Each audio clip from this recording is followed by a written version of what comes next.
Buenos días a todas y a todos, de parte del equipo Unidos, a estas primeras jornadas transdisciplinares, experiencias de investigación y vinculación relacionadas con la pandemia y la pospandemia. Me acompañan todas mis compañeras de proyecto, Marcela Ferrari, Antonia Muñoz, Vera Álvarez, Andrea Perinetti, que va a estar inaugurando este evento conmigo, y Lorena Lázaro Cuesta. En primer lugar, nos gustaría agradecer al UNSUE por brindarnos este hermoso marco para nuestras jornadas, a la Fundación Bungibón, quien nos brindó los medios para llevar a cabo este proyecto.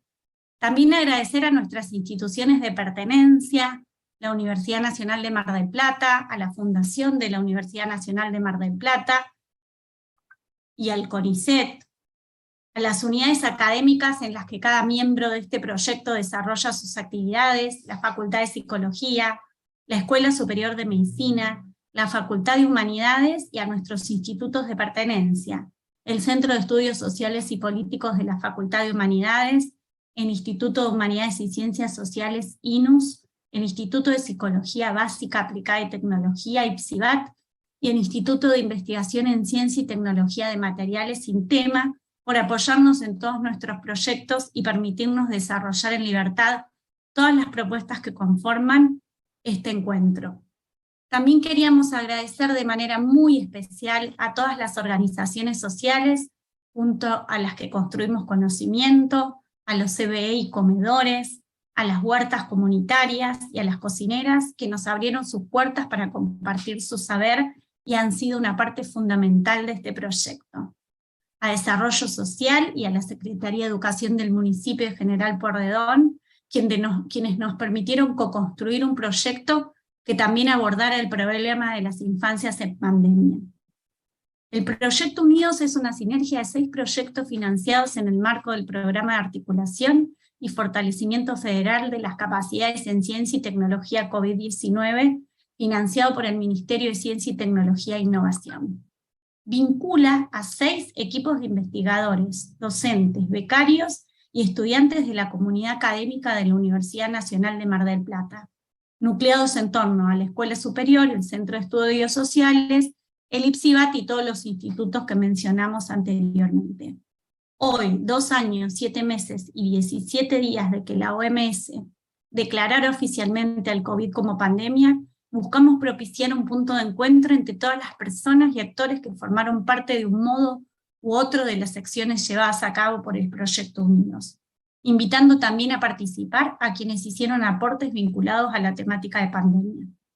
Este proyecto se caracteriza por una conjunción de saberes de diversas disciplinas que arrancó con una simple lluvia de ideas y terminó siendo uno de los 4 proyectos en todo el país en obtener un subsidio en el marco de la convocatoria COVID-19 y vulnerabilidad social de la Fundación Bungibón para proyectos de investigación, intervención comunitaria en la pospandemia, cuyo objetivo era promover el desarrollo de acciones nuevas, existentes o adaptadas, que abordaran las consecuencias psicosociales, conductuales y socioeconómicas de la pandemia en la salud de poblaciones que viven en contextos sociales vulnerables.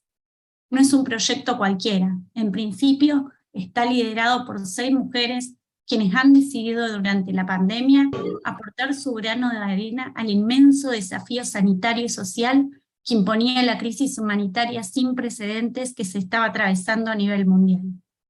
Cada una de nosotras entendió que como trabajadoras del Estado nos debíamos a la función de aportar a este contexto y asentar herramientas que pudieran usarse antes, durante y después de la pandemia.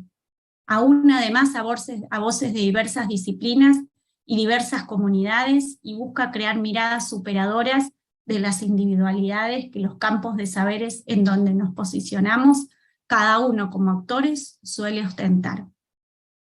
Andrea, te cedo la palabra.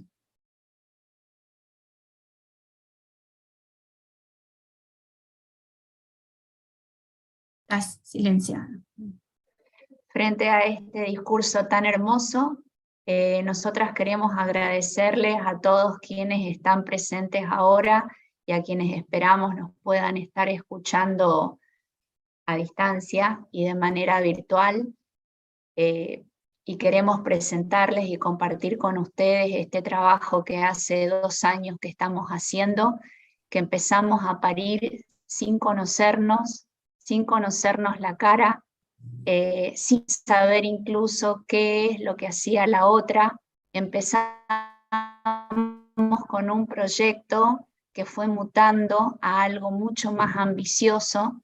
Empezamos a tener ideas, a reclutar gente, a pensar cosas distintas, a emocionarnos. Nos reuníamos todos los miércoles a las 8 de la mañana sin fijo, sin olvidarnos uno, muertas de sueño, para antes de arrancar el día y seguir planificando todo lo que habíamos pensado.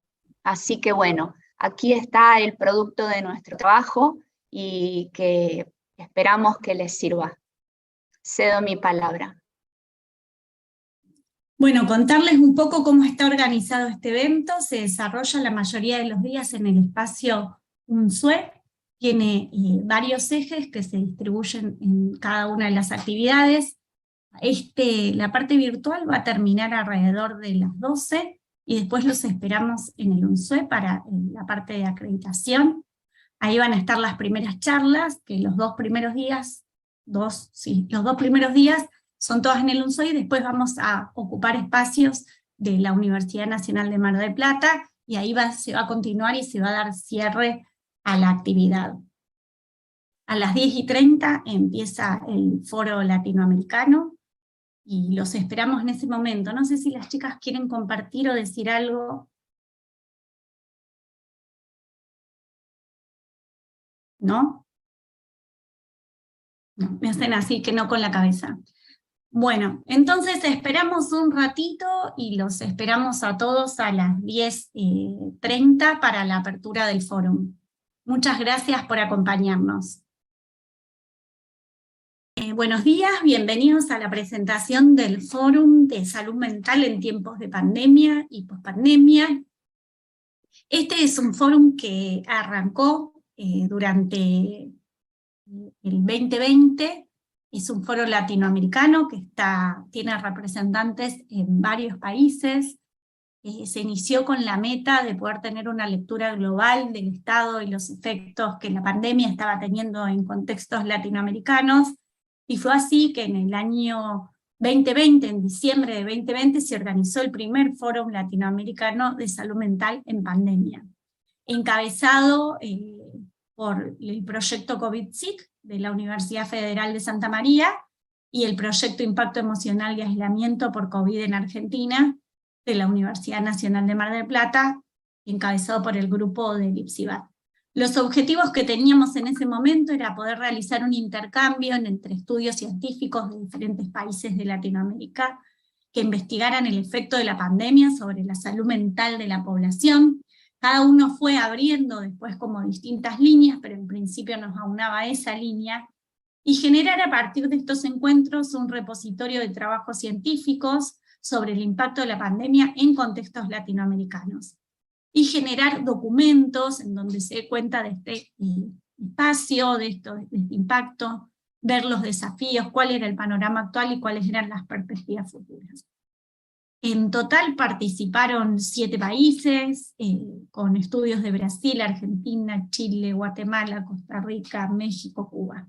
Hoy nos acompañan el doctor Víctor Crestani Caligaro, que es uno de los fundadores del Fórum, es profesor adjunto del Departamento de Neuropsiquiatría y médico psiquiatra de la Coordinación de Acciones Educacionales de la Universidad Federal de Santa María, tiene un postdoctorado en Psiquiatría y Psicología Médica de la Universidad Federal de San Paulo, y es profesor efectivo de la Maestría en Ciencias de la Salud. Nos acompaña Hernán López Morales en representación del proyecto que yo dirigí, que es licenciado en Psicología, magíster en Neurociencias de la Universidad Favaloro y doctorando en Neurociencias de la Universidad Nacional de Córdoba. Es becario doctoral de CONICET, con lugar de trabajo en el IPSIBAT, y docente de la Facultad de Psicología y de la Escuela Superior de Medicina. Nos acompaña también una presentación de Nadia Corral Frías, representando a México, Es psicóloga del Instituto Tecnológico de Estudios Superiores de Occidente, donde se graduó con honores. Otro estudio argentino que está incorporado a la red es el estudio del CEREN, y nos acompañan Sandra Marder, María Justina Romanazzi y Mayra Querejeta. Sandra es licenciada y profesora en Psicología por la Facultad de Humanidades y Ciencias de Educación de la Universidad de La Plata, tiene un diploma superior en necesidades educativas, es doctora en Psicología por la Facultad de Humanidades de La Plata, integra el grupo del CEREN, que es el Centro de Estudios en Nutrición y Desarrollo Infantil. María Justina Romanazzi, que es licenciada y profesora y doctora en Psicología por la Facultad de Psicología de la Universidad de La Plata, es becaria doctoral y actual personal de apoyo del CEREN. Y Mayra Querejeta, que es licenciada y profesora en Psicología por la Facultad de Humanidades y Ciencias de la Educación de la Universidad de La Plata, especialista en constructivismo y educación, doctora en Psicología y especialista en Psicología educacional, con orientación en trastornos del aprendizaje. La dinámica del fórum es esta, vamos a ver las presentaciones que por motivos de distancia y los distintos presentadores hemos decidido grabarlas, y al final se van a poder hacer preguntas a los presentadores. Muchas gracias por acompañarnos, damos por iniciado el foro. Matías, cuando quieras podés empezar a transmitir y nos avisas. Bueno, buenos días, mi nombre es María Justina Romanazzi, yo soy doctora en Psicología y trabajo en el Centro de Estudios en Nutrición y Desarrollo Infantil, el CEREN, que pertenece a la Comisión de Investigaciones Científicas de la provincia de Buenos Aires, y junto con mis compañeras, la doctora Sandra Marder y la doctora Mayra Querejeta, vamos a presentar este trabajo que denominamos Manifestaciones Psicológicas y Estrategias de Afrontamiento de Niños, Niñas y Adolescentes del Gran La Plata frente al aislamiento por COVID-19. Como ustedes saben, la medida de cuidado adoptada en Argentina durante la pandemia de COVID-19, que se denominó ASPO, Aislamiento Social Preventivo y Obligatorio, produjo distintas transformaciones en la vida cotidiana de las familias con sus consecuentes efectos subjetivos sobre los niños, niñas y adolescentes. Por eso, desde el CEREN se llevó a cabo un proyecto que se denominó Condiciones de Vida de los Hogares y Cuidados frente al Aislamiento Social Preventivo y Obligatorio por COVID-19 en La Plata, Berisso y Ensenada. Fue un proyecto dirigido por Susana Hortale y Javier Sansos, que son la directora y el codirector del CEREN, con el propósito de registrar esos efectos sobre niños, niñas y adolescentes, abordando distintas dimensiones que hacían en ese momento al estado de situación del bienestar infanto-juvenil. Y bueno, si bien se indagaron distintas dimensiones, en este trabajo nos vamos a concentrar en lo que fue la dimensión de salud psicológica, ¿sí? Que bueno, apuntó a indagar cuáles fueron las consecuencias psicológicas del ASPO en niños, niñas y adolescentes.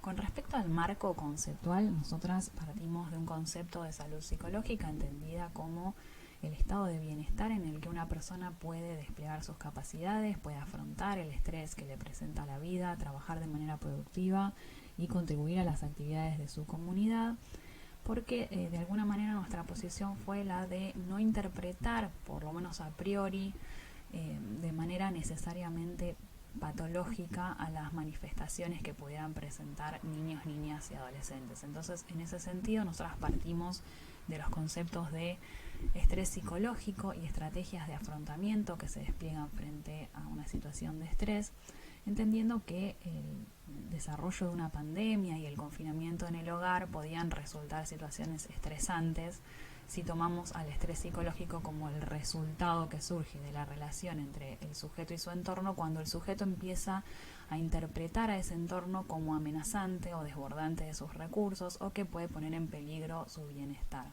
Entonces, frente a una situación de estrés, las personas desplegamos distintas estrategias de afrontamiento que se definen como aquellas respuestas intencionales y conscientes a las demandas y a las emociones que generan los eventos estresantes. Entonces, bueno, nosotras partimos de este marco conceptual de interpretar a las manifestaciones de niños, niñas y adolescentes como respuestas psicológicas frente a una situación estresante y como estrategias de afrontamiento de esa situación que resulta estresante.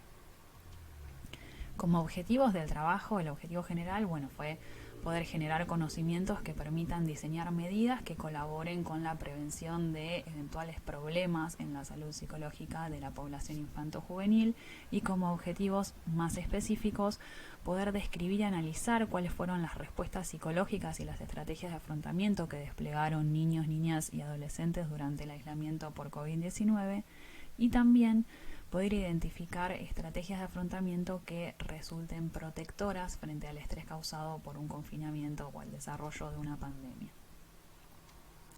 En cuanto a la metodología, se trató de un estudio transversal con un muestreo representativo probabilístico por conglomerados que incluyó tanto escuelas estatales como privadas del Gran La Plata, abarcando los 3 niveles, inicial, primario y secundario.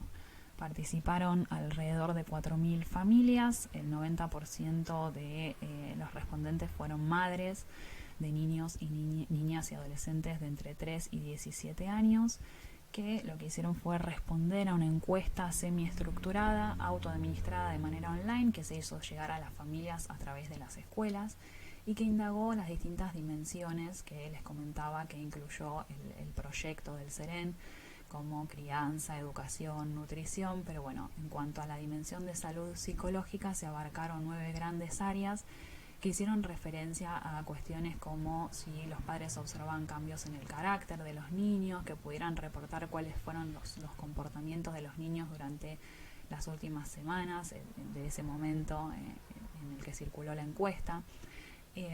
Bueno, también se indagó sobre las estrategias que los padres desplegaban frente a las manifestaciones de los niños y los adolescentes. También sobre la creencia de los padres acerca de cuánto iban a permanecer en el tiempo esos cambios que estaban observando, ¿sí? Y bueno, se realizó una encuesta, un estudio piloto durante abril del 2020, pero la encuesta definitiva circuló en el tercer trimestre de 2020 en los hogares. En cuanto a los principales hallazgos, nosotras las manifestaciones reportadas por los padres las categorizamos en distintas áreas de impacto que figuran en esta diapositiva que pueden observar. Fueron estas 6 áreas, del área de ansiedad, el área de estados de ánimo, el área de sueño, de conducta, de alimentación y de cognición. Y lo que encontramos entonces fue que las manifestaciones más reportadas por los padres fueron dentro del área de impacto de estados de ánimo, el aburrimiento, con un 44%. Dentro del área de impacto de sueño también los padres reportaron en un 27% que sus hijos empezaron a tener problemas para conciliar el sueño. Dentro del área de conducta aparecieron la inquietud y una mayor demanda por parte de los niños. Dentro del área de alimentación, un 25% de los padres reportó que sus hijos habían comenzado a comer de más, y dentro del área de cognición también reportaron en un 30% que aparecían dificultades para concentrarse en las distintas tareas. A partir de esas manifestaciones reportadas por los padres, lo que hicimos fue configurar un nivel de afectación psicológica en el que armamos distintas categorías teniendo en cuenta la cantidad de manifestaciones reportadas por los padres. Entonces, cuando los padres no reportaron ninguna de estas manifestaciones, ubicamos a esos niños dentro de la categoría que se consideraría no afectado, y luego dividimos 3 niveles de impacto en bajo, medio y alto según la cantidad de manifestaciones reportadas. Un impacto bajo sería de entre 1 a 3 de estas manifestaciones, un impacto medio cuando los padres reportaron entre 4 y 9 de estas manifestaciones, y un impacto alto cuando los padres reportaron 10 o más de estas manifestaciones. Con respecto a las estrategias de afrontamiento que los padres reportaron como siendo utilizadas por los niños, aparecieron estas 6 que figuran en este gráfico como las 6 más reportadas. La estrategia más reportada fue la de aceptar y ocuparse de los cuidados recomendados, y esa fue seguida por ejemplo, la estrategia de buscar afecto con un 76%. También apareció la estrategia de participar en actividades sociales, aunque fuera de manera virtual, continuar participando en actividades sociales aunque fuera de manera virtual. Luego también apareció la estrategia de destacar el lado bueno de quedarse en casa. Y en quinto y sexto lugar, estrategias que se definieron como preferir quedarse en casa, evitando incluso las salidas permitidas, o sentirse tranquilo y parecer no preocuparse por lo que estaba sucediendo. En el gráfico también se pueden observar las diferencias según el nivel de escolaridad de los niños, y vemos que, por ejemplo, dentro de la estrategia de buscar afecto hay una diferencia significativa entre los niños de nivel inicial y los jóvenes o adolescentes de nivel secundario. Con la estrategia de preferir quedarse en casa, evitar las salidas permitidas, encontramos una diferencia significativa a favor de los niños de primaria y los adolescentes de secundaria que, utilizaron más esta estrategia en comparación con los niños de nivel inicial. Si tenemos en cuenta la perspectiva teórica desde la que nos ubicamos, estas estrategias pueden clasificarse en distintos tipos. Aquellas enfocadas al problema, como estas tres que aparecen señaladas en el gráfico con color negro, son aquellas que apuntan a intentar modificar algo de la situación estresante, ¿sí? Entonces, aceptar y ocuparse de los cuidados o destacar el lado bueno de quedarse en casa, seguir participando de actividades sociales aunque fuera de manera virtual. Luego estarían las estrategias enfocadas en la emoción, que lo que intentan es modificar algo de las emociones que genera la situación estresante. Está la estrategia de buscar afecto. Y luego están las estrategias evitativas, que son aquellas que apuntan a lograr cierta desconexión del factor estresante. Entonces acá aparecen estas dos como preferir quedarse en casa, incluso evitando las salidas permitidas, o sentirse tranquilo y parecer no preocuparse por lo que está sucediendo. Lo que hicimos entonces nosotras fue cruzar los tipos de estrategias, los distintos tipos de estrategias, no solamente estas 6 que les comentaba que fueron las más reportadas, sino las 11 sobre las que indagamos, con los niveles de afectación psicológica que les comenté previamente, que iban desde no afectados hasta un impacto alto, hasta un nivel alto de afectación psicológica. Y lo que encontramos fue que aquellos niños no afectados o con un nivel bajo de afectación psicológica en general tendieron a utilizar estrategias orientadas al problema, como destacar el lado bueno de quedarse en su casa o participar en actividades sociales, aunque fuera de manera virtual. Y también algunas estrategias evitativas, como actuar como si nada estuviera pasando o sentirse tranquilo y parecer no preocuparse por la situación. En cambio, aquellos niños con un mayor impacto, con un mayor nivel de afectación psicológica, que les recuerdo eran aquellos para los cuales sus padres reportaron 10 o más manifestaciones sobre las que indagamos, tendieron a utilizar estrategias orientadas a la emoción, como hablar seguido de cómo se siente, decir que está muy enojado por lo que está pasando o buscar afecto, y también otras estrategias evitativas, como cambiar de tema cuando se le intentaba hablar sobre el coronavirus o preferir quedarse en casa, incluso evitando las salidas permitidas. Para sintetizar entonces los resultados, encontramos que las manifestaciones psicológicas más reportadas por los padres fueron el aburrimiento, la inquietud, un aumento de la demanda, el empezar a comer de más, el empezar a presentar dificultades para conciliar el sueño y para concentrarse. Se observaron, como les comentaba y como podía esperarse, diferencias en el uso de algunas estrategias según la edad y el momento evolutivo de los niños, niñas y adolescentes. Vimos también que los niños más afectados psicológicamente por el confinamiento tendieron a utilizar estrategias orientadas a la emoción y algunas estrategias evitativas, y en cambio los niños menos afectados psicológicamente por el confinamiento tendieron a utilizar estrategias orientadas al problema y otras estrategias evitativas distintas de las utilizadas por los niños más afectados. Para ir terminando entonces, como conclusión, encontramos que nuestros hallazgos coincidieron con los informados en investigaciones internacionales, como por ejemplo las del grupo de Orgilés y de Francisco, que son grupos de investigadores españoles que realizaron investigaciones muy parecidas a la nuestra, en el sentido de que también indagaron sobre estrategias de afrontamiento, y también coincidieron con investigaciones nacionales en cuanto a las manifestaciones psicológicas y los comportamientos que se reportaron durante la pandemia. A nosotros nos resta seguir en nuestro estudio estableciendo relaciones con las otras dimensiones que se indagaron en la ENCAI, en esta encuesta que les comenté que implementamos, como por ejemplo la alimentación, la educación, prácticas de cuidado, con el objetivo de poder seguir profundizando y ampliando el análisis de toda la información con la que contamos.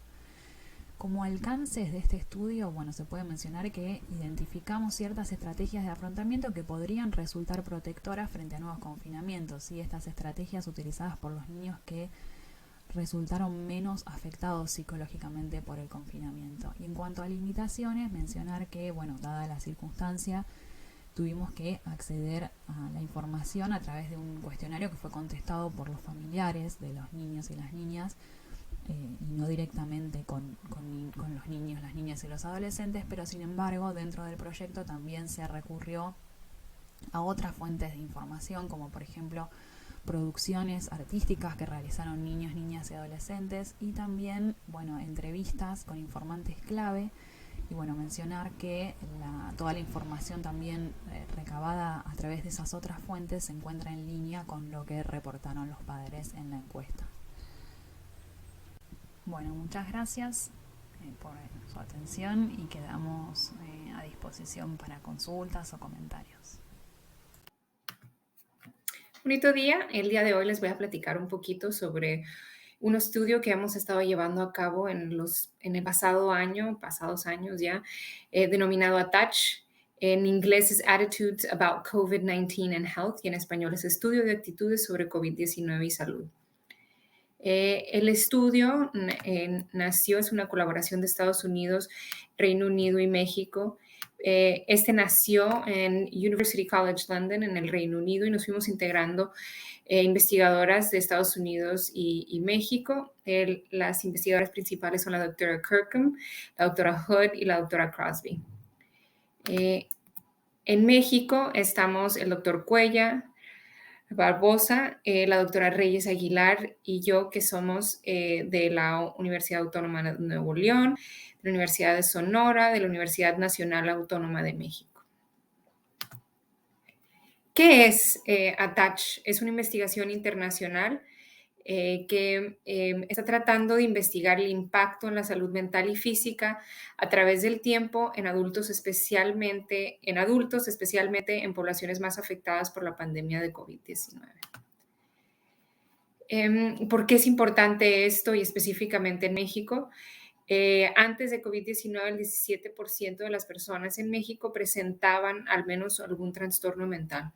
1 de 4 lo padecerá como mínimo una vez en su vida, de las personas afectadas, solo 1 de 5 reciben tratamiento. Entonces, el problema de la salud mental antes de la pandemia de COVID-19 era un problema muy, muy grande, y se ha vuelto también más grande debido al aislamiento que vivimos al inicio de la pandemia, y todavía todas las secuelas que está teniendo esta pandemia todavía.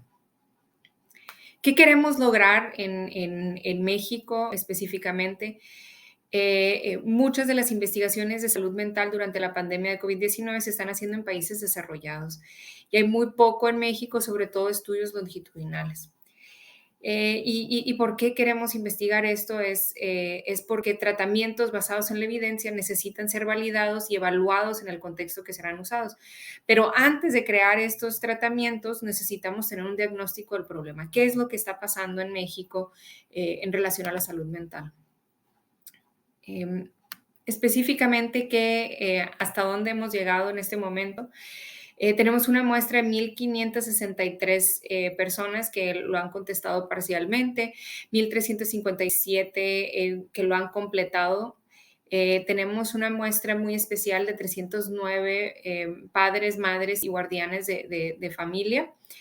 Y tenemos, aparte del cuestionario inicial, que son esas 1,500 o 1,300 personas, tenemos cuestionarios mensuales en donde más o menos aproximadamente 300 personas han completado el inicial, más 3 más mensuales. Entonces sí tenemos algunos datos longitudinales. Aparte de eso, tenemos un cuestionario sobre vacunas, y el TIPI, que es un cuestionario chiquitito sobre personalidad.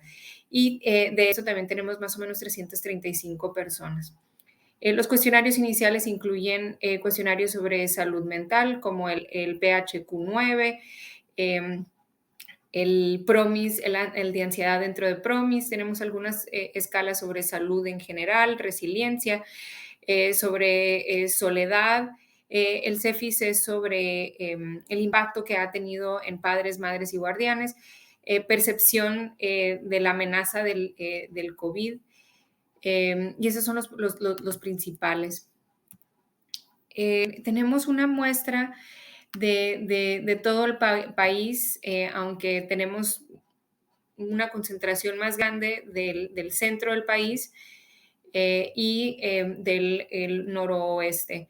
Y aquí están las 4 zonas más representadas de México. Seguimos recolectando datos y queremos tratar de tener más representación de los datos del sur del país.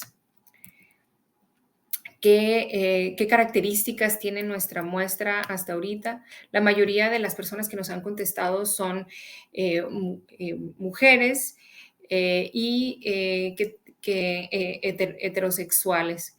El rango de edad ha sido entre 18 y 86 años de edad, donde la mediana la media es de 28 más o menos y la mediana de 23 y 20 años. O sea que la mayoría son jóvenes. Tenemos una muestra educada en donde muchos tienen preparatoria y el grupo más grande después de haber completado la preparatoria es la licenciatura. Les voy a platicar muy brevemente sobre algunos de nuestros resultados muy preliminares. De las personas que nos contestaron el cuestionario, la muy gran mayoría o ya se pusieron la vacuna o las personas que lo contestaron muy al inicio del estudio decían que si no se la habían puesto, planeaban ponérselo pronto. Y como vemos en esta segunda gráfica, tenemos una gran variedad de vacunas que las personas han reportado que les han puesto. Una de las cosas que es muy importante para nosotros es entender qué está pasando en cuestiones de salud mental. Hemos encontrado que la cuarta parte de las personas que han contestado dicen que han sufrido de algún problema de salud mental recientemente, y dentro de las preguntas que tenemos del PHQ-9 tenemos una pregunta sobre pensamientos de autolesión o suicidio, y estos datos nos preocupan muchísimo porque una proporción bastante preocupante para mí, que son más o menos el 20% dicen que lo han pensado por lo menos una vez. Más allá, hemos hecho algunos análisis muy preliminares y es algo que en este año esperamos que a finales de este año o el que sigue podamos presentar ya datos un poco más adelantados y poder esclarecer algunas de las dudas que tenemos. Entonces, de estos les voy a platicar rapidito sobre que ya publicamos un artículo sobre los métodos, algunos análisis cualitativos que estamos empezando a hacer y un análisis muy preliminar de una tesista mía de licenciatura sobre la relación entre soledad y síntomas. Tenemos esta primera publicación en donde describimos más que nada los métodos y algunos datos iniciales sobre la muestra del Reino Unido. De los datos cualitativos que tenemos sobre padres de familia y les preguntamos cuáles eran lo que han vivido como familia y tratar de resaltar cuestiones ya sean negativas o positivas. A pesar de que vivimos algo muy difícil durante la pandemia, muchas de las familias dijeron que se sentían más unidas, que estaban más sentirse que tuvieron más tiempo juntos, pero el estrés era una de las cosas más, y la ansiedad de las cosas más mencionadas también. Y parte de esto, una estudiante de la doctora Anna Hood está haciendo su tesis de maestría sobre estos análisis, comparando datos del Reino Unido y México. Finalmente, tenemos algunos datos sobre la relación entre ansiedad y depresión y soledad, y encontramos una relación significativa entre estos datos. Obviamente estos datos son preliminares y nada más son datos iniciales de la primera vez que les preguntamos, y lo que queremos hacer es hacer análisis longitudinales con las personas que sí han contestado más de una vez. Viendo hacia futuro, todavía queda muchísimo por hacer. Tenemos análisis longitudinales que queremos hacer y empezar a reportar los análisis de los estudios comparativos de los 3 países. Para finalizar, me encantaría poder agradecer a todas las personas que han estado involucradas en los estudios, y a SAICAI por habernos dado dinero, y sobre todo a nuestras universidades por habernos dado todo el apoyo necesario para poder cumplir con este estudio. Si tienen alguna duda, aquí está mi correo, y muchas gracias por haberme invitado.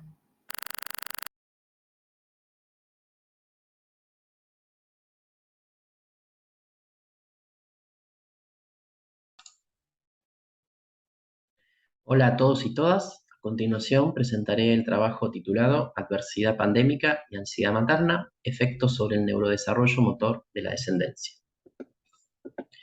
Mi nombre es Hernán López Morales, soy licenciado en Psicología y magíster en Neurociencias, y actualmente estoy realizando el doctorado en Neurociencias en la Universidad Nacional de Córdoba. Trabajo en el Instituto de Psicología Básica Aplicada y Tecnología, un instituto de doble dependencia entre la Universidad Nacional de Mar del Plata y el CONICET. Esta presentación contará con 4 grandes tópicos. En principio voy a hacer una pequeña introducción sobre las variables de análisis, los efectos del contexto pandémico sobre la salud mental perinatal y el desarrollo temprano. Analizaré algunas cuestiones metodológicas referidas a los objetivos de este estudio, las hipótesis, el diseño, participantes e instrumentos de evaluación utilizados. Haré hincapié en los principales resultados de este pequeño estudio empírico, y por último una breve discusión para analizar el impacto de este tipo de resultados. Inicialmente, vale destacar algunos datos que probablemente todos conozcamos, pero el día 12 de enero del 2020, la Organización Mundial de la Salud confirma un nuevo coronavirus como la causa de una enfermedad respiratoria en la ciudad de Wuhan. Ya para el 13 de marzo del 2020, más de 118 casos son confirmados en todo el mundo y más de 4.000 muertes. Por estas razones, la Organización Mundial de la Salud declara como pandemia esta enfermedad por coronavirus. Y ya, digamos, entrados varios años después, a la fecha, el 26 de octubre del 2020, ya el mundo cuenta con más de 620 millones de casos confirmados en todo el mundo, más de 6.500.000 muertes y más del 64% de la población vacunada. En el caso de Argentina, Argentina confirmó más de 9.700.000 casos, más de 129.000 muertes y más del 84% de la población vacunada.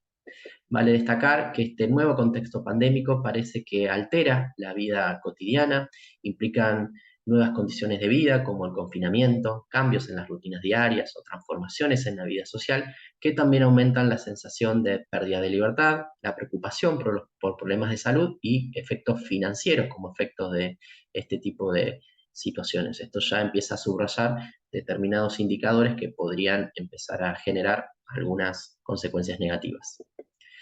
Rápidamente en el mundo avanzaron estudios longitudinales para analizar los efectos del contexto pandémico sobre la salud mental.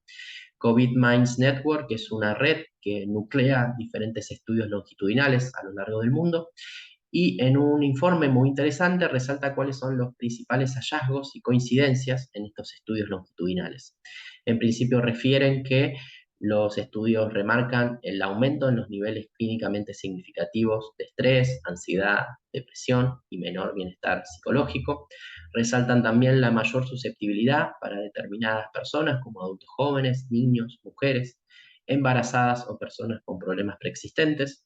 Aumentan también una serie de indicadores o de hábitos negativos como el sedentarismo, cambios en los hábitos de alimentación, sueño o aumento en el consumo de sustancias, y a su vez un dato muy interesante de cómo se recuperan los niveles de bienestar a medida que se eliminan estas restricciones de confinamientos o avanzan la vacunación o algunas otras medidas que remiten o que disminuyen los efectos de este contexto. En términos generales, entonces, parece que el contexto pandémico exacerba algunas desigualdades en términos de salud y vuelve especialmente vulnerable a determinados grupos. Principalmente, y a los fines de este objeto, subrayamos la principal susceptibilidad que presentan mujeres embarazadas y niños pequeños. ¿Por qué nos interesa este tipo de variables? En principio sabemos que incluso en contextos normales, las embarazadas presentan un factor de riesgo para la aparición, desarrollo o agravamiento de trastornos psicopatológicos. Se sabe que en contextos prepandémicos la prevalencia de trastornos mentales perinatales en países de bajos y medianos ingresos, como lo es la Argentina, es del 15.6% prenatalmente y de más del 19% postnatalmente. Y además comenzaban a aumentar los estudios que referían un paulatino aumento de indicadores psicopatológicos en el contexto pandémico. Como experiencias previas ya sabíamos que otras pandemias podían generar condiciones de estrés extremo que aumentaban la predisposición al desarrollo de indicadores psicopatológicos en mujeres embarazadas y que afectaban el bienestar de sus hijos, ¿no? Hay varios estudios en el mundo que han resaltado este tipo de efectos. En este contexto pandémico por la COVID-19 ya hay una importante cantidad de estudios que reportan aumentos en síntomas de depresión, de ansiedad, de niveles percibidos de angustia. Es decir, todos coinciden en remarcar los efectos negativos sobre la salud mental perinatal. Sabemos también que trastornos de ansiedad durante el contexto prenatal pueden aumentar los riesgos de parto prematuro, pueden disminuir el peso al nacer u ocasionar restricción del crecimiento intrauterino y aumentar, por lo tanto, los riesgos de mortalidad infantil. Sabemos que la ansiedad prenatal puede tener efectos negativos sobre el desarrollo fetal y temprano, tanto en niveles fisiológicos, cognitivos, motores y emocionales, y además aumentar la predisposición a presentar trastornos mentales a futuro. A su vez, algunos estudios además sugieren que esta exposición temprana al estrés puede estar asociada causalmente a mecanismos neuronales subyacentes que predisponen a la psicopatología, es decir, pueden generar efectos a nivel del desarrollo, del neurodesarrollo, y esto poder predisponer en algún punto al desarrollo de patologías futuras. Partimos de la hipótesis de programación fetal, que refiere que parte de la salud humana postnatal y el desarrollo tardío tiene su origen en el periodo uterino. Sabemos que el feto responde a su entorno uterino y a los cambios y perturbaciones del mismo, por ejemplo, los provocados por la ansiedad materna prenatal. Por lo tanto, alteraciones inducidas en esta fisiología fetal pueden modular la programación en el patrón de desarrollo dentro de estos tejidos y sistemas orgánicos claves, lo cual genera una especie de susceptibilidad al desarrollo de diferentes patologías. UNICEF ya en el año 2020 estimó que más de 116 millones de niños nacieron en todo el mundo durante los primeros 9 meses de pandemia, ¿no? Los meses más restrictivos y con consecuencias más agudas sobre la población. Vale destacar que no hay estudios a la fecha que hayan indagado sobre los efectos del estrés materno-prenatal sobre el desarrollo temprano en este contexto pandémico por la COVID-19.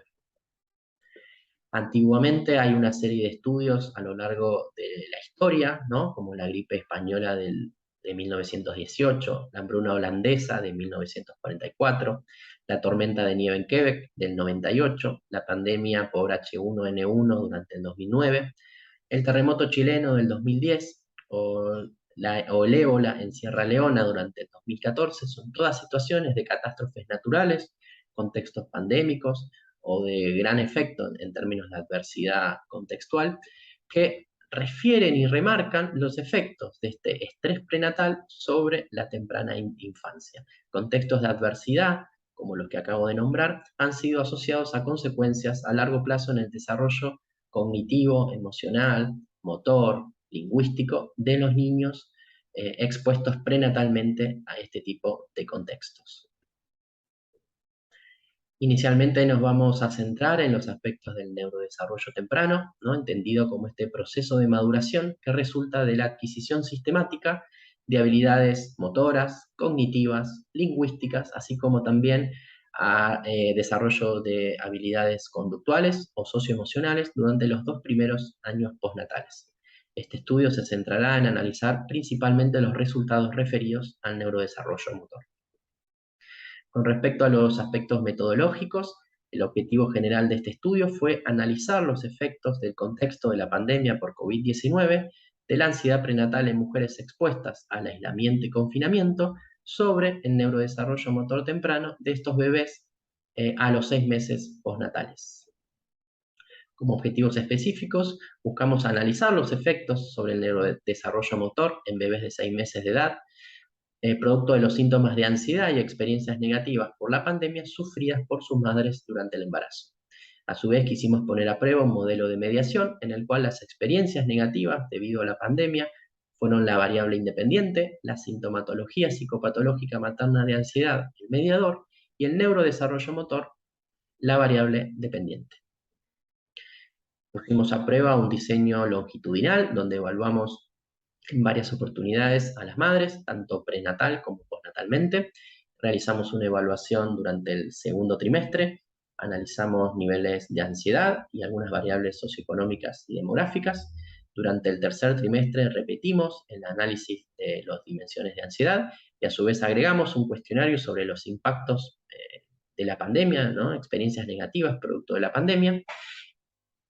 Y en términos postnatales, volvimos a evaluar los niveles de ansiedad de la madre y a su vez las madres respondieron a unos cuestionarios sobre el neurodesarrollo de sus bebés durante los primeros 6 meses postnatales. En total participaron 105 díadas madre-bebé, todas ellas formando parte de una cohorte de mujeres embarazadas que formaron parte del proyecto argentino Impacto Emocional del Aislamiento por COVID-19, un proyecto dirigido por la doctora Lorena Canet-Churik y el doctor Sebastián Urquijo. En términos generales, solo incluimos en la muestra a madres entre 18 y 45 años, residentes en Argentina, y descartábamos a aquellas que presentaran enfermedades físicas o psicológicas graves o que presentaran factores de riesgo para la COVID-19. Se excluyeron también aquellas mujeres que reportaban uso de o consumo de alcohol y drogas ilícitas o uso de psicofármacos o esteroides. Con respecto a los bebés, solo incluimos a recién nacidos de embarazos únicos y a término, y se excluyeron de la muestra aquellos con mayor riesgo de trastorno del neurodesarrollo, ¿no? En función de estas características que se mencionan en la diapositiva. Para la evaluación tanto de madres como de niños, en principio para la evaluación de madres utilizamos un cuestionario para analizar las experiencias negativas de la pandemia, un cuestionario de ansiedad, que es el ESTA y estado, para analizar los indicadores de ansiedad durante los contextos pre- y postnatales, y un conjunto de covariables como edad gestacional, nivel educativo, entre otros. Con respecto a los bebés, las madres respondieron a 2 subescalas de desarrollo motor, que forman parte de la escala edades y etapas 3, tanto estas escalas analizan tanto la motricidad gruesa como la motricidad fina, y a su vez algunas covariables referidas al sexo, peso al nacer y edad de los infantes. Los principales resultados de este estudio refieren a que, en principio, a través de ANOVAs de medidas repetidas, logramos demostrar un efecto significativo del tiempo en los indicadores de ansiedad. Los niveles de ansiedad durante el segundo y tercer trimestre mostraron similitudes, es decir, puntuaciones homogéneas, mientras que ambas evaluaciones se diferenciaban significativamente de los niveles de ansiedad registrados durante los primeros 6 meses postnatales.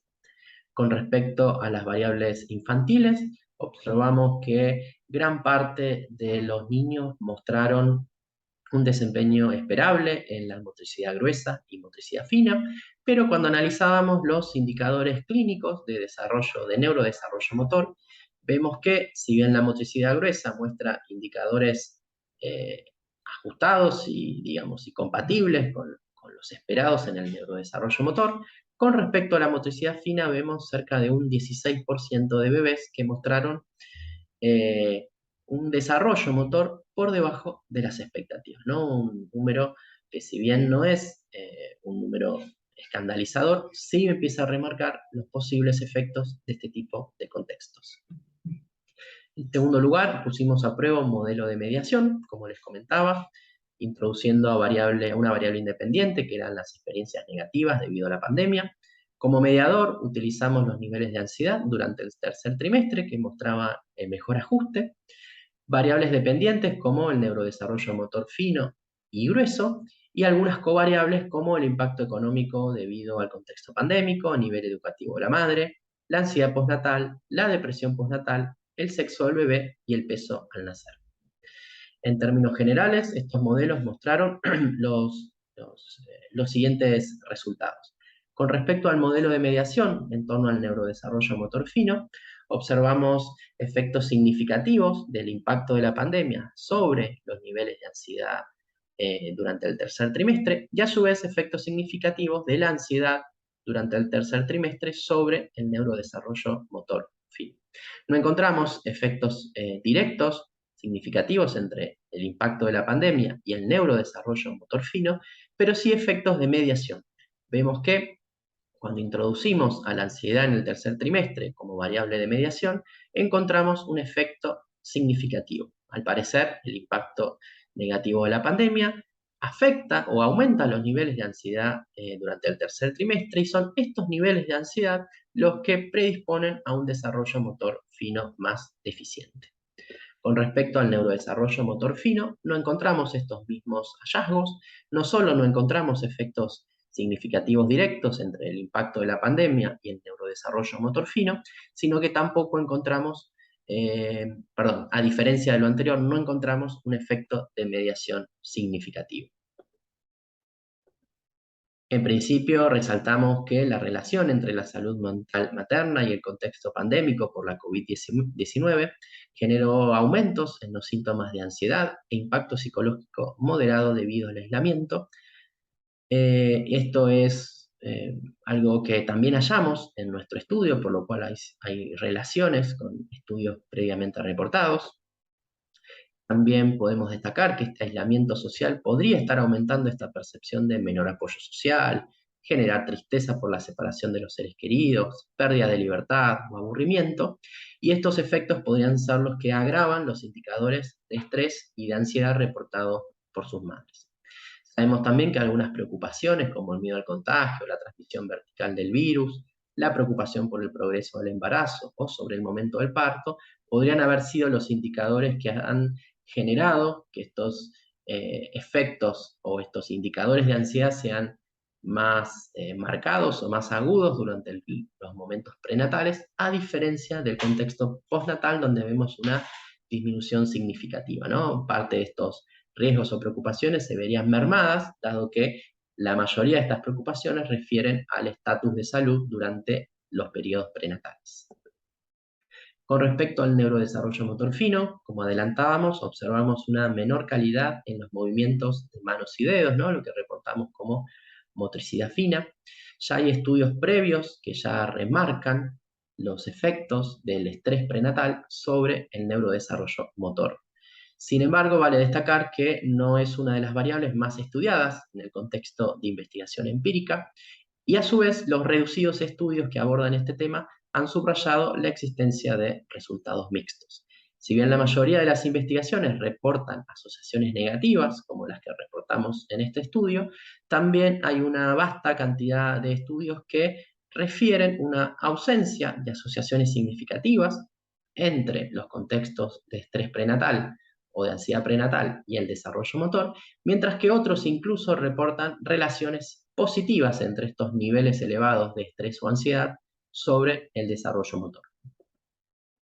Hay estudios previos, como los realizados durante el proyecto por la tormenta de nieve, que han demostrado también que niveles severos de estrés y ansiedad prenatal predicen un desarrollo motor más pobre en niños de 5 años y medio, ¿no? Esto es afín a los resultados de nuestro estudio, si bien este estudio de CAO y colaboradores reportan o hacen, digamos, estas indagaciones en niños más grandes. Más recientemente, en el año 2016, también se han reportado que altos niveles de estrés materno presentaran asociaciones negativas en niños entre 6 y 16 meses de edad. Por lo tanto, sabemos entonces que el desarrollo motor temprano parece ser sensible a los efectos del estrés, principalmente durante la etapa tardía de la gestación, como encontramos nosotros, ¿no? Los efectos más significativos se dieron en la relación entre niveles de ansiedad durante el tercer trimestre, a diferencia de los reportados durante el segundo trimestre. Esto posiblemente se deba a los efectos que ocasiona los niveles de estrés durante el tercer trimestre, que coincide principalmente con el desarrollo óptimo del cerebelo, ¿no? Que principalmente está implicado en el control y la coordinación motora, por lo cual parece ser que la ventana crítica o más sensible para estos efectos pueden ser evidenciados ante niveles elevados de ansiedad, de estrés durante el tercer trimestre. También vale destacar que estos efectos no se observaron en la motricidad gruesa, son efectos solo y de manera diferencial observados en la motricidad fina. Esto también reporta la importancia de diferenciar entre el desarrollo motor fino y grueso, y también podría estar sobre la base de efectos diferenciales sobre los sistemas de neurodesarrollo que son el soporte de este tipo de habilidades, ¿no? Podemos empezar a ver que tal vez este tipo de indicadores psicopatológicos tienen efectos diferenciales en estos diferentes sistemas de desarrollo motor. Es difícil, ¿no?, definir un mecanismo de mediación, como reportábamos acá, en correlación a modelos explicativos. Sí hay una serie de estudios que empiezan a reportar estas relaciones a través de lo que voy a comentar a continuación. Sabemos que el periodo fetal se caracteriza por un crecimiento rápido del cerebro, ya que ocurren procesos como la neurogénesis, la sinaptogénesis y la arborización dendrítica, lo que vuelve especialmente susceptible a este contexto a cambios en sus trayectorias de desarrollo. Hay algunos estudios que ya reportan el efecto de la regulación o desregulación del eje hipotálamo-hipófisis-adrenal.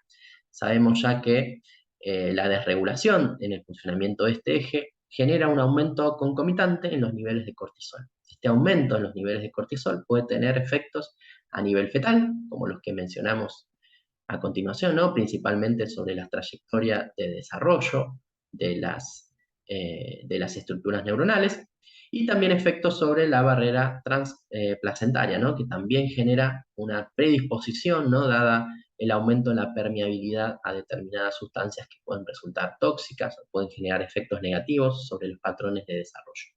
También hay estudios a nivel epigenético que reportan que determinados genes relacionados al ajuste funcional del eje hipotálamo-hipófisis-adrenal pueden estar alterados, ¿no?, lo que en algún punto generaría atenuación de estos mecanismos reguladores y por lo tanto sostenimiento de este tipo de cambios. Hay muchos estudios también que reportan efectos a nivel funcional y estructural del sistema nervioso, ¿no?, que repercuten de alguna forma tanto en respuestas cognitivo-emocionales del estrés como del funcionamiento socioemocional, pero particularmente algunas de ellas asociadas a la planificación, ejecución y control motor, ¿no? Dado los objetivos de este estudio, resulta interesante resaltar, ¿no? Ya se sabe que alteraciones en el desarrollo de la corteza premotora, del lóbulo temporal medial y el cerebelo fueron observados en bebés que han estado expuestos prenatalmente a situaciones de adversidad.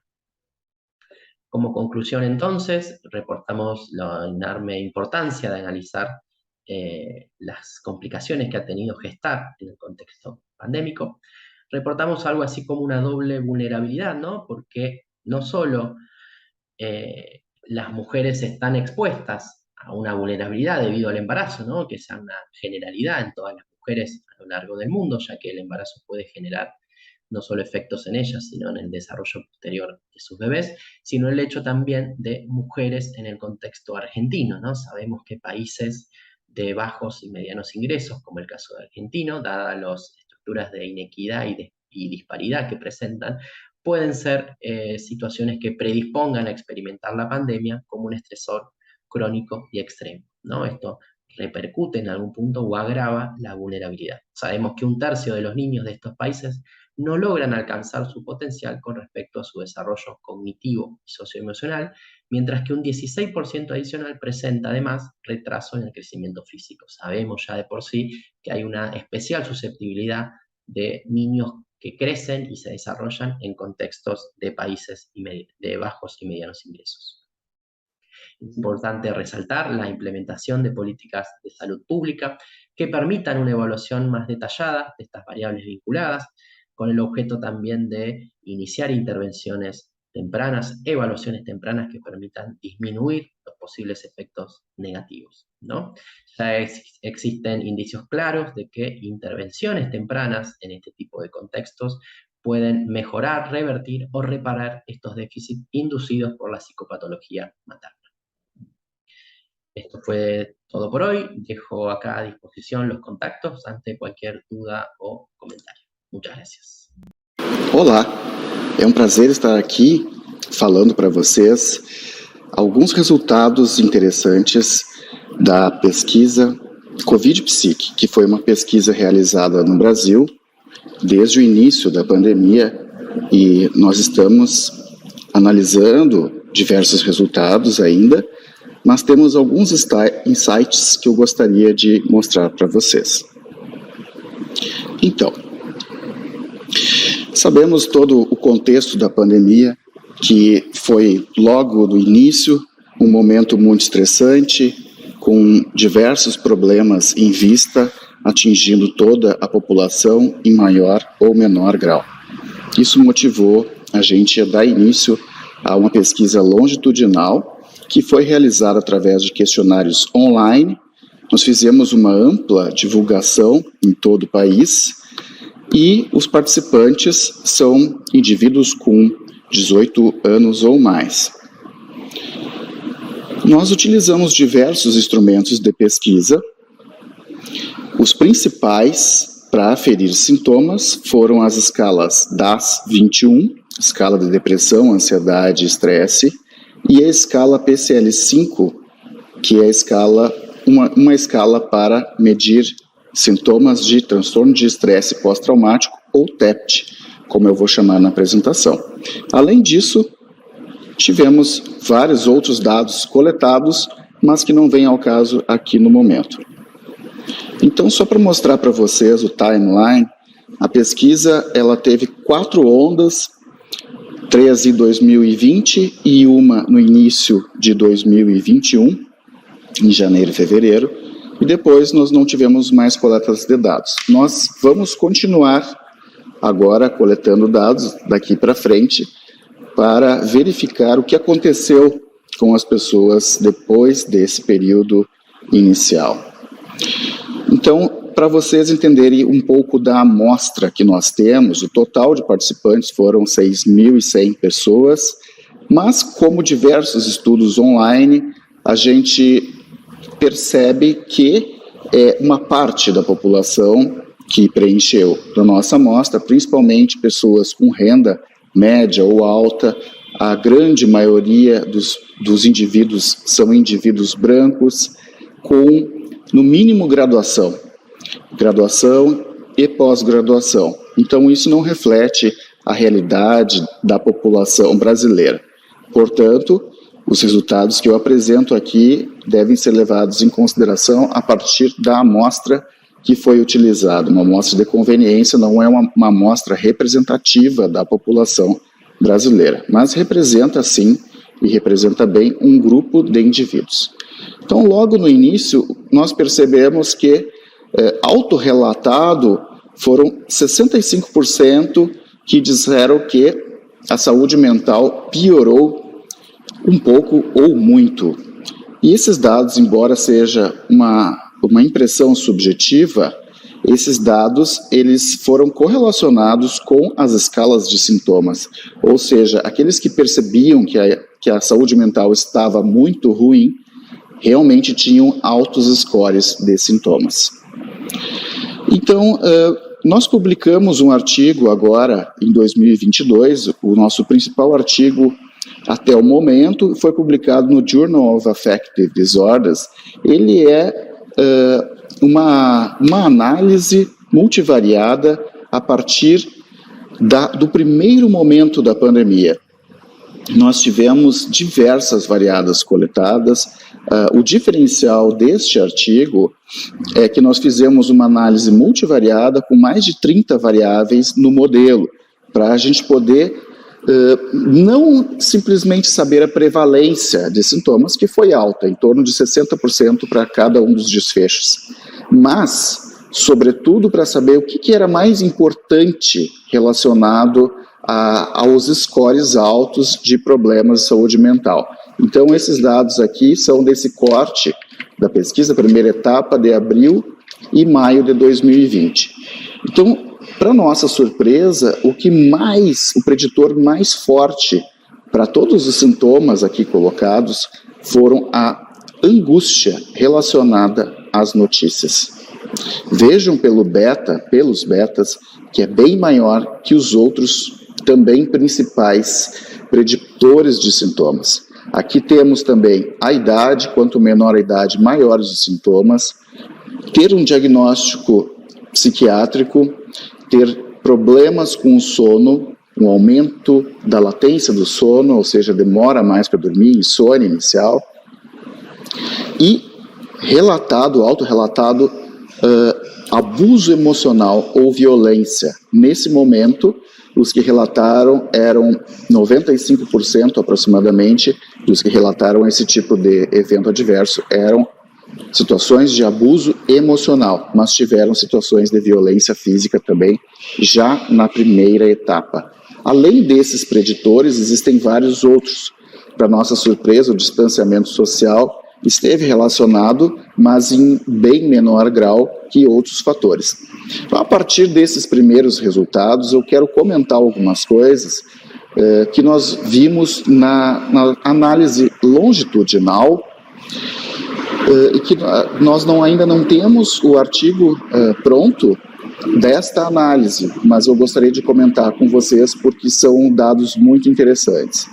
Então, assim, pegando aquela tabela, o mais importante, a angústia relacionada às notícias. Por quê? Porque simplesmente a angústia, perceber-se muito angustiado frente aos telejornais, por exemplo, esteve relacionado até a sintomas de TEPT. Teoricamente, isso não seria o suficiente para deflagrar um transtorno de estresse pós-traumático. Mas aqui na literatura tem uma referência que mostra que somente o medo de contrair Covid-19 em pessoas que não haviam adoecido, não tinham contato ainda com o vírus numa fase inicial, somente o medo foi relacionado também à sintomatologia de estresse pós-traumático, com todos os seus núcleos de sintomas, revivências, evitação, etc. Vejam aqui o que aconteceu pensando em média, na média amostral, ou mediana, né? Houve, ao longo daquele ano, uma tendência à redução dos sintomas. Uma redução, isso seria esperado, que o primeiro impacto seria maior no início, quando tudo fechou e o medo prevalecia. Com o andar daquele ano, tivemos uma onda de Covid-19 forte na metade do ano no Brasil e que foi reduzindo mais para o final do ano. E essa onda da Covid-19 se correlaciona também com a percepção dos sintomas. E é justamente esse um grande motivo do porquê a gente pretende continuar a pesquisa, porque em 2021 foi muito pior a onda de casos. Final de 2020 nós tínhamos no Brasil quase 200 mil casos. E na metade de 2021 o número de casos foi a 600 mil. Aliás, casos não, mortes, certo? Mortes, a onda de mortes tiveram 400 mil mortes em 2021, enquanto em 2020 aproximadamente 200. Então, um outro fator que preocupou bastante são as questões financeiras.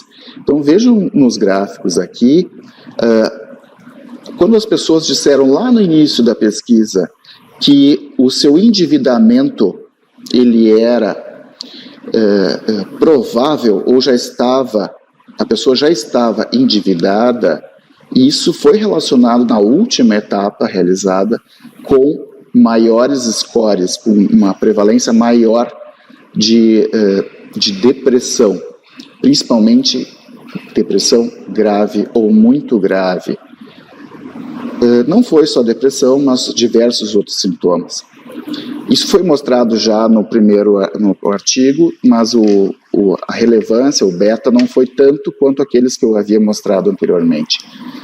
Vemos aqui também que ter tido a perda do emprego ao longo daquele ano, isso foi visualmente, olhando para o gráfico, muito relacionado aos sintomas de transtorno de estresse pós-traumático. Vejam aqui uma tendência clara de aumento dos sintomas para quem perdeu o emprego no meio daquele ano, certo? Enquanto os que não tinham tido a perda do emprego tiveram no final uma redução dos sintomas. A renda teve uma grande mudança para uma boa parte das pessoas. Embora aqui no gráfico nós vemos aqui que mais da metade da amostra, da nossa amostra, não se refere à população, não teve uma alteração da renda, o que está relacionado à estabilidade no emprego. Houveram muito mais pessoas que diminuíram a renda do que as pessoas que aumentaram a renda. Uma análise que nós fizemos foi que as pessoas que tinham uma renda alta no início da pandemia tiveram uma tendência a aumentar a renda durante a pandemia. E as que tinham uma renda muito baixa tiveram uma tendência de redução da renda. Isso implica, então, num aumento das desigualdades econômicas. Como já havia sido alertado lá em 2020, no início da pandemia no mundo, problemas relacionados à renda, emprego e crises econômicas podem levar a situações de alcoolismo, suicídio, aumento de violência, etc. Com relação aos sintomas de transtorno de estresse pós-traumático, aqui não houve a mesma tendência de redução ao longo do tempo, mesmo naquele ano. Houve uma redução da segunda para a terceira etapa, mas no final já uma tendência nova de aumento.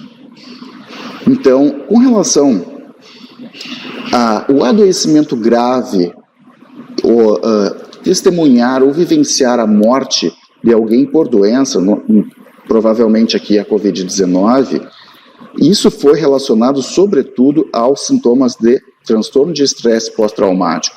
Enquanto os sintomas de depressão seguiram uma tendência de redução, como o restante da amostra, os sintomas de estresse pós-traumático tiveram uma tendência de aumento para aqueles que testemunharam ou vivenciaram perdas na família, perdas de familiares, enquanto os que não tiveram, essas perdas tiveram uma tendência, daí conforme o restante da amostra, de reduzir os sintomas. Então, um outro dado importantíssimo é sobre as questões de violência.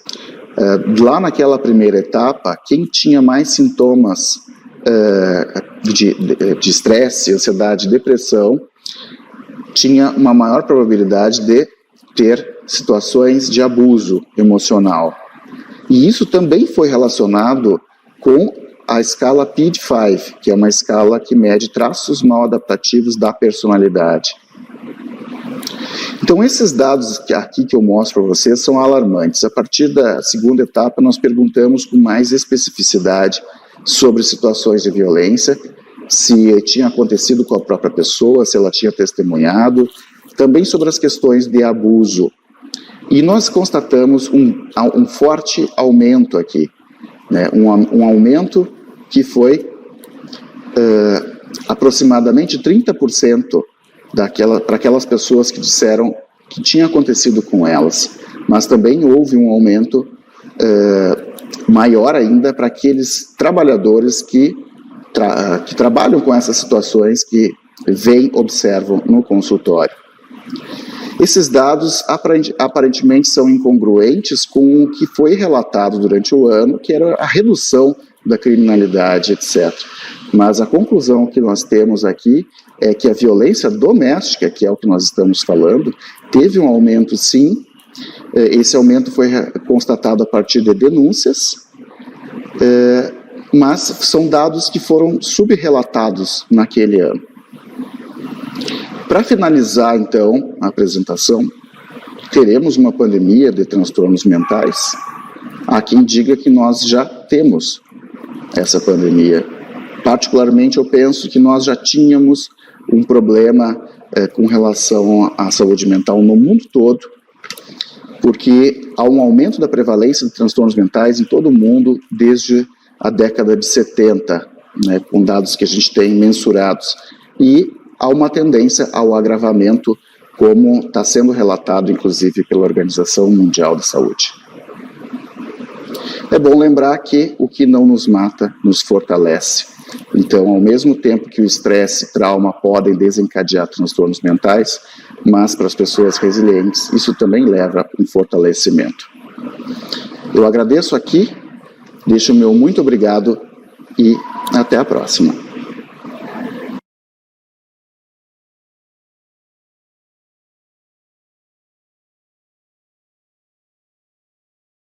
Bueno, muchas gracias. No sé, chicas, si están por ahí. La Sandra, hola Justina. Hola, Lore. Bueno, Bien. nos tocó conversar unos minutitos entre nosotras porque las otras personas por disponibilidad, viajes, lejanía, no podían. Bueno, re interesante las charlas, me pareció buenísimo. Sí. Cerraba Víctor diciendo que también, ¿no? Es una oportunidad de potenciamiento y también me pareció importante esto de poner en el foco en esto de que la salud mental está atravesando una crisis muy importante. Los que trabajamos en ambientes de salud y de infancia lo sabemos perfectamente, de las mismas proporciones que la pandemia de COVID, lo sabemos perfectamente por consultorios repletos, escuelas sobresuperadas por las cosas que les suceden, niños que van como en filita india a los psicopedagogos, a los terapistas ocupacionales, a los psicólogos, a los fonoaudiólogos. Para nosotros es una verdad, no dudamos del impacto de la pandemia en la salud mental, en toda la cognición, el desarrollo de la infancia, y también en el impacto en determinadas poblaciones más vulnerables, como las embarazadas. Pero bueno, no, es algo de lo que siempre se subhabló y se subestimó también. Me parecía, no sé qué opinan de esto, si tienen la misma sensación, ¿no? que yo. No, sí, Lore, por supuesto que es algo preocupante, tanto a nivel de, salud mental, como también el impacto en otras áreas, como en la dimensión de educación, ¿no? También donde se han acentuado las brechas. Nosotros, como comentaba Justina, ¿no? En la presentación, esta encuesta que se hizo desde el CEREN abarcó diferentes dimensiones, pero nosotras, por supuesto, acá nos restringimos a mostrarles los datos en relación a lo que es lo que llamamos salud psicológica.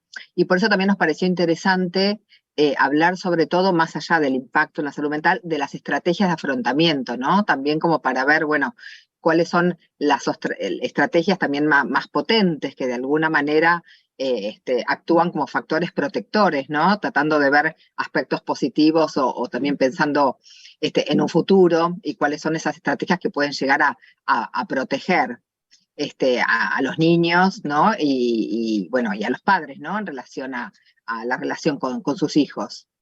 Me pareció interesante el dato porque en principio me sonaba contraintuitivo, ¿no? Pensar que los niveles que estaban altamente impactados justamente tenían como esta cosa de estar más orientados a la emoción, y porque digo, desde el sentido común es muy importante la aceptación, darle a los chicos la palabra, pero se ve que hasta un punto, ¿no? Es importante. Hay otro punto en donde no termina siendo una estrategia efectiva. Ese dato que me parece que es como el más principal, ¿no? Sí, Justina, no sé si lo querés contar, porque es algo que nos pasó a nosotras también. Sí. Lo habíamos comentado, también nos llamaba la atención porque uno piensa, bueno, el hecho o la estrategia de buscar afecto o de verbalizar lo que le está pasando, uno tiende a pensar digamos, que son factores positivos y que ayudan digamos, bueno, poder de alguna manera metabolizar eso que está sucediendo. Pero bueno, también con Sandra habíamos estado conversando de que, bueno, habría que ver hasta qué punto uno es causa del otro, ¿no? Nosotros ahora estamos pensando en estas estrategias como protectoras o no frente a la sintomatología o a las respuestas de los niños, y habría que pensar si no es que estos chicos en realidad, porque presentaban tantas manifestaciones o porque el nivel de afectación era alto, había más verbalización o más búsqueda de afecto, o si no era al revés, digamos, que bueno, eso obviamente escapa a lo que podemos llegar a concluir por cómo lo indagamos en la encuesta y el tipo de datos que tenemos.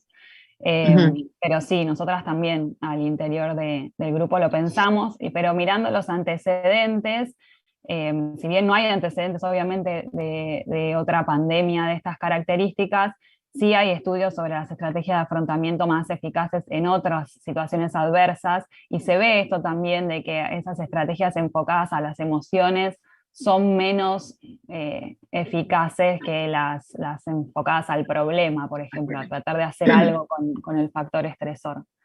Me parece que va un poco en línea también, es hipotético, obviamente, lo que digo, ¿no? Pero es el resultado final que decía Víctor en su presentación, esto de que a mucha noticia genera mucha ansiedad. Que circule la palabra todo el tiempo en relación a lo mismo, puede no llegar a ser positivo, y eso me parece como si uno pensara, ¿no?, en un kit de herramientas futuras, me parece importante, ¿no? No estar hablando todo el tiempo de eso, porque tampoco te permite retirarte, y otra estrategia cognitiva fundamental que es la distracción, ¿no? Claro, bueno, eso que... Sí, tal vez... Uy. Sí. No, sí, hablamos de Sandra, después comento algo. Sí, no, en relación a lo que estaba diciendo Justina y lo que dijo recién Lore, sí, justo contrariamente, las estrategias más protectoras entonces resultaron ser las ligadas a que nunca nos hubiéramos imaginado, ¿no? Las que llamamos evitativas, ¿no? Algunas de las que llamamos evitativas, en donde se resalta que los chicos que actuaban como si nada estuviera pasando o que se sentían más tranquilos y no preocupándose por la situación, bueno, esos eran los que aparecían como más afectados, menos afectados, ¿sí? Así que bueno, sí, y esto no lo hubiéramos imaginado, ¿no? Por ahí nos sorprendieron estos datos, y coinciden con, bueno, Justina recién lo había comentado, con otros estudios españoles, portugueses, del grupo de Orgilés, donde también aparecen los mismos resultados. Tenemos algunas diferencias, pero a grandes rasgos, estas estrategias orientadas al problema y algunas de las evitativas aparecen como factores protectores, mientras que las orientadas a la emoción aparecen en los niños como más afectados, ¿no? A nivel psicológico. Sí, esto de salir y decir, bueno, en vez de mirar la noticia, me pongo en el patio y tomo un rayo de sol y me pongo a jugar o las cartas con mi hijo. No parece ser más estratégico que hablar del problema. Mayra, ¿querías decir algo? Sí. Y vamos cerrando. Sí, quería comentar dos cuestiones.